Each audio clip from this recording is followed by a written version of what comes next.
ጤና ይስጥልን እኔ መምህር ጌታ ሰጠኝ ነኝ። ዛሬ ደግሞ በአባከስ የመደመርና የመቀነስ ጥያቄዎችን እንሰራለን። አባከስን በመጠቀም ቁጥሮችን መደመርና መቀነስ ጥያቄዎችን እንሰራለን ማለት ነው። በደንብ አዳምጡኝ። እሺ ጥያቄያችን 28 ሲቀነስ 23 ሲደመር 74 ይላል። ለዚህ አስቀድመን አባከሳችን ላይ 28ን እንጽፋለን። 28ን እንጽፋለን። ከዚህ ላይ 23 ነው የምቀንሰው። 23 ሲደመር 74 ይላል። 74 ለዚህ መልሳችን 79 ነው። ይህ አሟይ የሌለው ጥያቄ ተብሎ ይጠራል። አሟይ የሌለው ጥያቄ ነው። ወደ ቀጣይ ጥያቄ እንሄዳለን። 81 ይህ ነው። ሲቀነስ 38 ሲቀነስ 30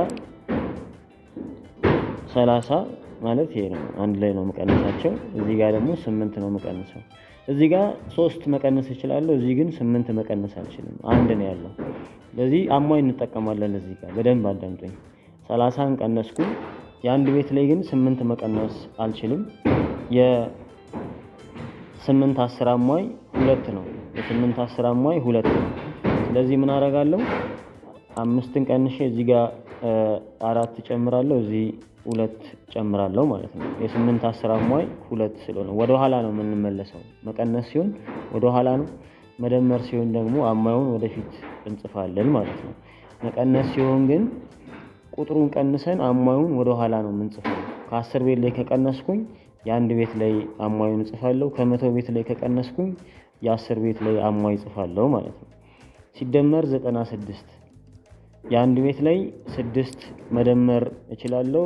የ10 ቤት ላይ ግን 9 መደመር አልችልም። የ9 10 አሟይ 1 ነው። ስለዚህ 1 ቀንሼ 10 የ100 ቤት ላይ እጽፋለሁ። መልሳችን 139 ይሆናል ማለት ነው። ቀጣይ ጥያቄ 44 ይላል። ሲቀነስ 42 ሲደመር 41 አሟይ የሌለው ጥያቄ ነው። ይሄ ቀላል ነው፣ ቶሎ መጨረስ የምንችለው አይነት ጥያቄ ነው ይሄ። 79 ቀጣዩ ጥያቄ ደግሞ 79 ሲቀነስ 41 ይላል። እዚህ ጋር በደንብ አዳምጡኝ። 4 ቀጥታ መቀነስ አልችልም። 5 አሟይ እጠቀማለሁ። ስለዚህ የ4 5 አሟይ እዚህ ጋር 4 ለመቀነስ ምን አደርጋለሁ? የ4 5 አሟይ ስንት ነው? 1 ነው። የ4 5 አሟይ 1 ስለሆነ 5ን ቀንሼ ከታች 1 ጨምራለሁ ማለት ነው። እዚህ ጋር ደግሞ 1 ቀንሳለሁ። ስለዚህ ትክክል እንደሰራን ማረጋገጫችን ከታች አስምሮልናል። ሲደመር 12 ሲደመር 10 እዚህ ጋር 1 ደምራለሁ፣ እዚህ ጋር 2 ደምራለሁ።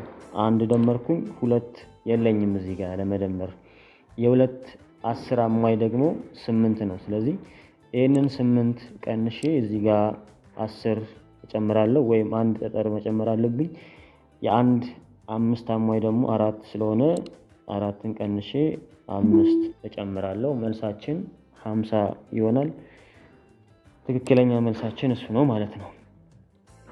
30 ሲቀነስ 20 ይኸው 20 ቀነስኩኝ። ይኸው 30 ነበረ፣ ይሄ 20 ቀነስኩኝ። ሲደመር 12 አሟይ የሌለው ጥያቄ ነው። በጣም ቀላል ጥያቄ ነው። እሺ ጨርሰናል። እዚህ ጋር እስኪ ተለቅ ያለ ጥያቄ ለመስራት እንሞክር። ደግሞ ወደ 100 ቤትም እየሄድን 941 ይላል። 941 ሲቀነስ 377 ነው የሚለው። 300 ይኸው 300 እዚህ ጋር 70 ነው የምቀንሰው። እዚህ ጋር 7 ነው የምቀንሰው። እዚህ ጋር 300 ቀንሻለሁ። ይኸው እንደምታዩት 941 ነበረ፣ 377 ነው ከዚህ ላይ የምቀንሰው። ከ100 ቤት ላይ 3 ቀንሳለሁ። ከ10 ቤት ላይ ደግሞ 7፣ ከአንድ ቤት ላይም 7።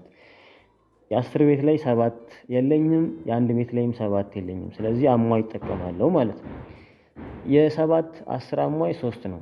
ስለዚህ ምን አደርጋለሁ? ከዚህ ጋር 10 ቀንሼ እዚህ የ10 ቤት ላይ 3 እጨምራለሁ። የ3 5 አሟይ ደግሞ 2 ነው። ስለዚህ 2 ቀንሼ 5 እጨምራለሁ። የአንድ ቤት ላይም 7 ነው የምቀንሰው፣ የለኝም 7 የምቀንሰው። ስለዚህ ምን አደርጋለሁ?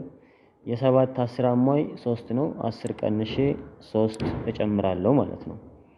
ሲቀነስ 393 ይላል። ሲቀነስ 393 በደንብ አዳምጡኝ። እዚች ጋር የ3 5 አሟይ 2 ነው። እዚህ ጋር 3 ነው የምቀንሰው፣ እዚህ ጋር 9፣ እዚህ ጋር 3። ስለዚህ እዚህ ጋር 3 ለመቀነስ የ3 5 አሟይ 2 ነው። 5ን ቀንሼ 2 እጨምራለሁ። እዚህ ጋር 9 ነው የምቀንሰው፣ 9 አልችልም መቀነስ። ስለዚህ የ9 10 አሟይ 1 ነው። ስለዚህ 10 ቀንሼ 1 እጨምራለሁ። መቀነስ ስለሆነ ወደ ኋላ ነው እየተመለስኩ ያለሁት ማለት ነው። 3 ነው የምቀንሰው፣ እዚህ ጋር 3 አለኝ። 3ን እቀንሳለሁ። መልሳችን 171 ይሆናል ማለት ነው። 171 ይሆናል። እስኪ አንድ የመጨረሻ ጥያቄችን እንስራ። 161 ሲቀነስ 115 ሲቀነስ 100 ይኸው 100 እቺ ነች፣ 10 እቺ ነች። የአንድ ቤት ላይ ግን 5 የለኝም። ስለዚህ አሟይ ይጠቀማለሁ ማለት ነው። 115 እዚህ ጋር መቀነስ አልችልም። ስለዚህ የ5 10 አሟይ ስንት ነው? ራሱ 5 ነው። ራሱ 5 ነው። ስለዚህ 5 ቀንሼ እዚህ ጋር 10 ነው የቀነስኩት ማለት ነው። ስለዚህ እዚች ጋር 5 እጨምራለሁ ማለት ነው። እዚህ ትክክል ቀንሰናል። 115ን አስምሮልናል። ሲደመር 563 ይላል። 500 ይሄ ነው። 560 እዚህ ጋር መቀነስ መደመር አልችልም። የ6 10 አሟይ 4 ነው። 4 ቀንሼ የ100 ቤት ላይ 10 እጨምራለሁ። 3 መደመር እችላለሁ፣ የአንድ ቤት ላይ ስላለኝ እደምራለሁ። ስለዚህ መልሳችን 609 ይሆናል ማለት ነው። እቺን ጥያቄ ደግሞ እስኪ